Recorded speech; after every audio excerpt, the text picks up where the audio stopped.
Let me give you a brief history on trailers for the Fast and Furious franchise. Recent films, recent trailers. They are way too long, often approaching or exceeding 3 minutes in length, give away most of the plot points, cram in every money shot, so there's little surprise, if any, left for when you get to the theater. This is an issue with Universal Studios' marketing department as a whole, but that's a topic for another day. The greatest movie trailers often follow the principle that less is more. Fast and Furious marketing and the films themselves are the antithesis of that philosophy. It's an approach that clearly works for the target audience of this franchise, so in Universal's mind, there's nothing to fix. So I went back and watched trailers for the previous Fast and Furious films, and I found this one for the 4th film in the franchise. It's a great example of less is more in this franchise, and I just wanted to show how trailers for this franchise used to be made, how they could be made, and how they should be made. With that in mind, here is the trailer for Fast and Furious Presents F9, The Fast Saga, and the rocktabulous emancipation of one Dwayne Johnson, who spun his way out of Vin Diesel's line of sight. Okay, so at a first glance, this trailer is 3 minutes and 55 seconds long. Universal, what are you doing? A movie trailer should not take up 4 minutes of my life. It should be 2.5 minutes at most, preferably closer to 2 minutes. 3 minutes and 55 seconds has to be unheard of. Anyway, the trailer starts off, and immediately I notice I like the cinematography. It's very crisp, it's very clean. Justin Lin is returning. He directed the 3rd film, I believe, through the 6th film in the franchise, went off to direct Star Trek. The trailer early on, it's setting up the narrative stakes, the character stakes for Dom, for Letty, I guess their child now, and it does a good job warming the audience up to the central premise of the film, which unfortunately is a premise this series has used a couple times already, which is that no one can outrun their past, and Dom has a secret past that's catching up to him.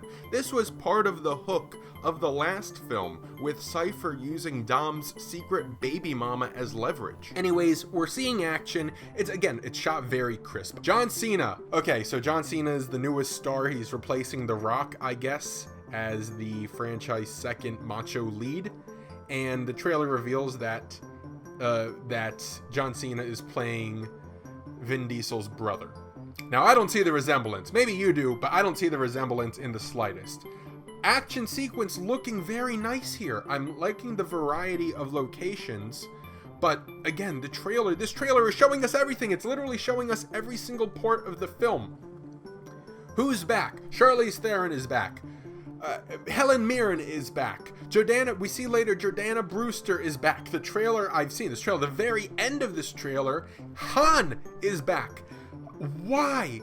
Why are you bringing back characters that you killed off years and years ago? But more so, why are you giving everything away in this 4-minute trailer? Here's Helen Mirren. Why are you giving every single bit of potential surprise away in this 4-minute supercut of your film? I'm not watching a trailer for the film, I'm watching the film right now.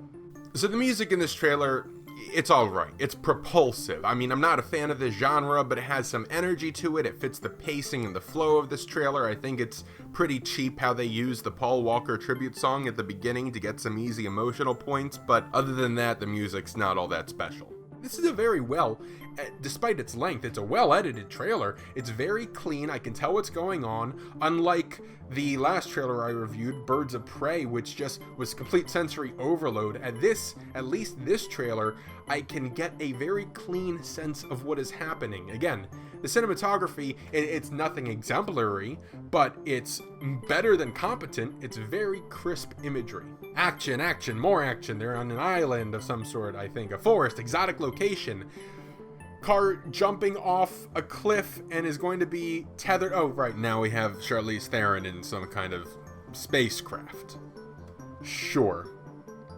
I have to give the series credit. It's definitely evolved far away from the street racing used to be. Now it's a espionage franchise, which I love. I love the evolution, but it's just the same tropes over and over. We literally saw this shot of a vehicle attached to a cable falling off a cliff in Hobbs and Shaw, the spinoff from last summer. We saw that less than a year ago.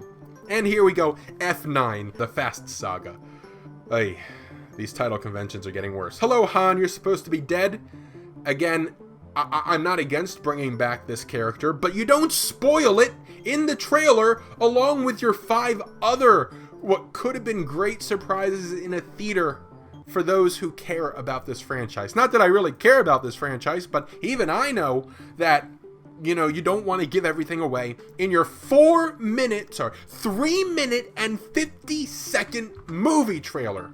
Now, it might sound like I hate this movie trailer, and well, trust me, I don't love it, but it doesn't offend me. Despite the length, it doesn't offend me the way Birds of Prey's trailer did, because that trailer actually gave me a headache. This trailer, it could have given me a headache given the amount of action they're trying to cram in, but it was a very well-paced trailer. They did a good job building up the narrative stakes early on. There was a generally linear flow of information. I would say too much information, save something for the theater, but no, John Cena is Vin Diesel's brother, just live with it. And as I mentioned, Justin Lin's direction is a very clean style that makes the world of Fast and Furious bigger, not in terms of narrative, but in terms of imagery. So all in all, I'm going to give this trailer a B-, despite the length, and I know I've harped on the length. Despite the length, I liked this trailer more than any of the individual trailers for, let's say, Hobbs and Shaw, which were just a complete mess and overstuffed. And it is also worth mentioning that, and you don't really think about it because this is now 10 films into this franchise, but wow, these actors really do have such chemistry with each other, and it does make you want to experience the story. These are engaging, likable, relatable characters, and it does show in this trailer. A lot of trailers fail to make their characters likable. And I do have to commend it. For being 4 minutes, it does not feel overstuffed. It flows. The pacing is smooth and consistent. And for that, I am giving this trailer, despite its many flaws, giving away all the moments of the film, not saving anything for the film, being 4 minutes long, despite all that, it's very well paced, crisply shot, B-. Thank you for watching this trailer grade. I hope you enjoyed it. Please let me know in the comments below. What did you think of this trailer? What do you think of the franchise as a whole? Please subscribe if you have not done so already, and stay tuned for more right here.